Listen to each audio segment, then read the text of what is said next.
Il y a des managers qui agissent avec agilité, qui plus est dans un contexte de turbulence, qui est le contexte que connaissent aujourd'hui beaucoup de collectivités territoriales, contexte qui est marqué par de la transformation et de l'accélération. Pour répondre à votre question, en fait, pour moi, les trois forces, c'est d'abord de bien maîtriser ce que le manager fait, donc c'est son métier, sa fonction, son rôle managérial, son nombre de techniques qui peuvent évoluer. C'est être capable aussi de bien connaître, on va dire, ce qu'il est en termes de personnalité, en termes de préférence, en termes de besoins. Et puis, ce qui me semble être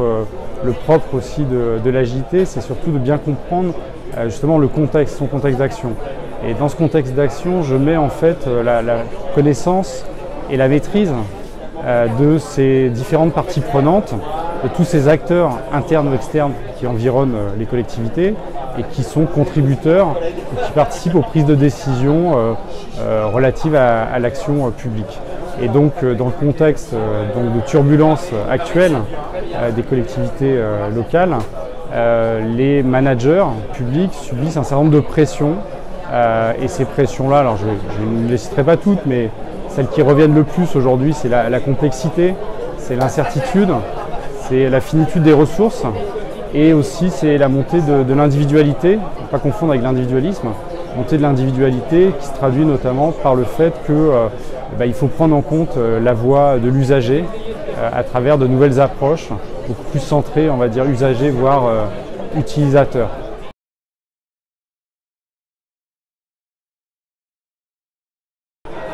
La valeur, de mon point de vue, de l'agilité managériale et comportementale, c'est d'amener aussi pour les organisations, pour les équipes, pour les individus, au premier rang desquels l'ensemble aussi de la ligne managériale, c'est de prendre conscience de ces modes de fonctionnement en fait. L'agilité n'est pas prescriptive au sens où elle indiquerait qu'il y a une bonne façon de faire. Non, il faut, je dirais, faire un état des lieux de ces modes de fonctionnement organisationnels et humains, et à partir de là, de voir si ces modes de fonctionnement sont alignés par rapport à son contexte d'action. Notamment dans les approches, on va dire, de l'agilité,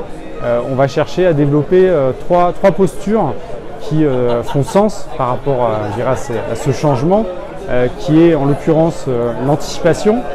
c'est-à-dire être capable d'agir connaissance des risques et des conséquences, notamment sur ces parties prenantes. La coopération, c'est-à-dire la capacité aussi à agir dans un sens collectif, en réciprocité de satisfaction avec ces parties prenantes. Et puis en dernier lieu, l'innovation, la capacité justement à mettre en œuvre des changements opportuns et appropriés. Donc je dirais que ça n'est pas le changement pour le changement, mais c'est de questionner justement le sens de ce changement, de questionner des modes de fonctionnement, et à partir de là, de voir finalement quels sont les points d'appui, parce que on a toutes en nous des postures et des pratiques agiles. Il faut juste en avoir conscience et effectivement les valoriser, et puis ensuite développer celles ou renforcer celles qui permettraient un meilleur fonctionnement sur à la fois efficacité, confort et surtout dans la durée.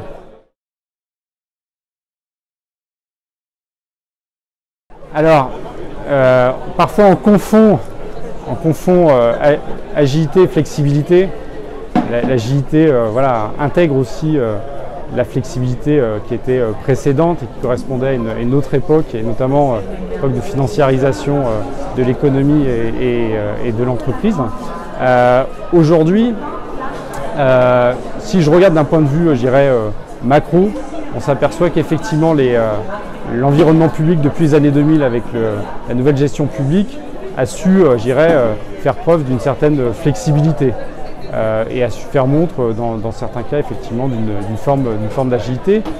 à un niveau plutôt, micro, au niveau des agents publics eux-mêmes.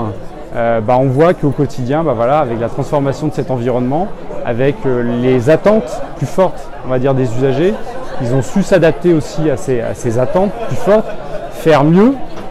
l'efficacité, l'efficience avec moins de ressources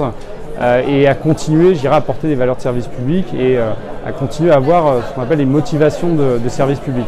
Peut-être que c'est un niveau plutôt que j'appellerais un peu mezzo au niveau organisationnel, au niveau plutôt du management aussi de direction,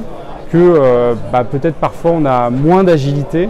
et notamment au niveau peut-être d'un niveau, je dirais, de culturel, au niveau d'un certain nombre de croyances et de valeurs qui sont portées, et puis peut-être aussi ce qui est le propre aussi du modèle originel de l'administration publique, c'est-à-dire un modèle à la fois pyramidal et très, très hiérarchisé. Donc j'allais dire en résumé, aujourd'hui le mot d'ordre serait peut-être, ça le vaut pour la fonction publique, l'administration publique, mais ça le vaut aussi dans pas mal d'entreprises, de détailoriser à la fois les organisations et les esprits, et donc de faire preuve de plus d'agilité, en tout cas d'agir avec agilité dans les contextes de rupture.